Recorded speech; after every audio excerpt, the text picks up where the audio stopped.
أعوذ بالله من الشيطان الرجيم. بسم الله الرحمن الرحيم. Di ayat yang selanjutnya, waji'a yawma idzin bi jahannam. Yawma idzin yatadzakkarul insanu wa anna lahu dzikra. Kalau di ayat sebelumnya, kalau kita lihat di ayat ke-22, Allah menggunakan kata waja'a. Bisa kita lihat, dan telah datang. Di ayat ke-23 Allah menggunakan sebuah kata waji.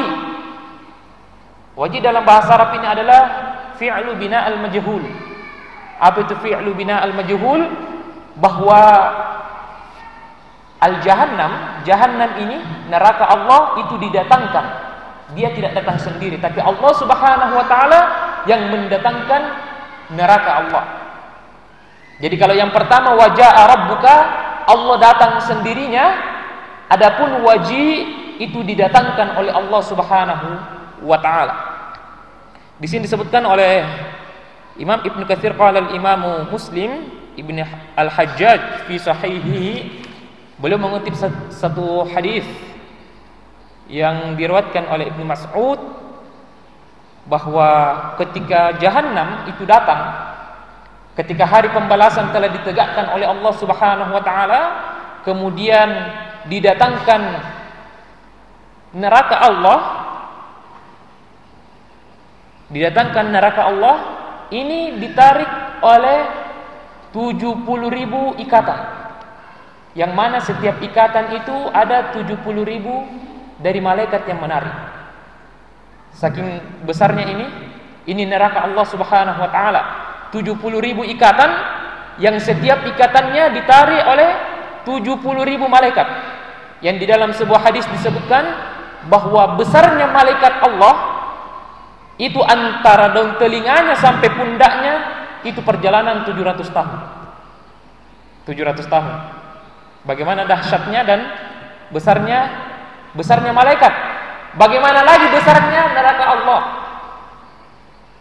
Bahkan di dalam sebuah ayat disebutkan, yauma naqulu li jahannam halim talati wa taqulu hal mim mazid. Ketika Allah berkata kepada jahannam, kepada neraka, halim talati, apakah kamu masih kosong? Apakah kamu sudah penuh, wahai neraka? Apa kata neraka? Hal mim mazid. Apakah masih ada tambahan ya Allah? Saking tidak terbatasnya neraka Allah Subhanahu wa taala. Bagaimana neraka Allah akan ditampakkan kepada manusia, kepada semua manusia di hadapan Allah Subhanahu wa taala. Kemudian yauma idzin yatadzakkarul insan. Pada hari itu manusia mengingat semua perbuatan-perbuatannya. Ketika hari pembalasan telah ditegakkan, maka manusia itu mengingat semua perbuatan-perbuatan yang ia pernah lakukan. Perbuatan dosanya, perbuatan ibadahnya, mengajinya, taklimnya, mendengarkan ceramah dari asatidzah, mengajinya, berzikirnya, semua dia ingat. Yauma idzin yatadzakkarul insan wa anna lahu dzikra. Namun apa kata Allah?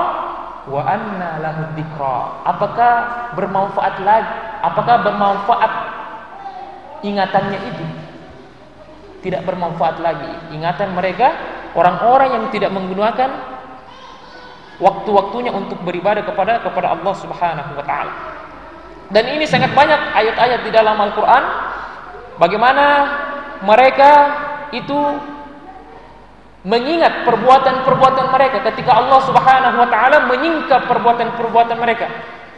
Kata Allah Subhanahu wa taala dalam surat Tariq, yauma tubalas sarair fama lahu min quwwatin wala nasir. Ketika hari di mana semua rahasia-rahasia manusia dibongkar oleh Allah Subhanahu wa taala. Tidak ada yang kecil. La yugadiru saghiratan wala kabiratan illa ahsaha wa wajadu ma 'amilu hadira. Tidak ada yang terluput sekecil apapun dan sebesar apapun, kata Allah Subhanahu wa taala, dari perbuatan-perbuatan mereka. Wa wajadu ma 'amilu hadira, dan mereka mengetahui perbuatan-perbuatan mereka yang telah lampau. Mereka telah melupakan kemaksiatannya dan tidak bertobat, kemudian mereka mengingat perbuatan-perbuatan mereka. Kemudian disebutkan wa anna lahu dzikra wa kaifa tanfa'uhu dzikra. Bagaimana bermanfaat dari ingatan manusia. Kemudian jemaah sekalian yang dimuliakan oleh Allah Subhanahu wa taala, di sini disebutkan amalahu wa ma kana aslafahu fi qadimin dahrihi wa hadithihi. Mereka akan mengingat semua perbuatan-perbuatan mereka, makana aslafahu, apa yang mereka telah lakukan, min qadimin dahrihi wa hadithihi, dari apa masa lampau perbuatan-perbuatan yang mereka lakukan. Mereka akan mengingat. Bagi orang-orang yang mengisi hari-harinya, mereka akan bahagia. Adapun orang-orang yang senantiasa melalaikan hari-harinya, hanya mengisi dengan permainan-permainan, dengan kesibukan-kesibukan duniawi, maka mereka akan mendapatkan kekecewaan dan penyesalan di hadapan Allah Subhanahu wa taala.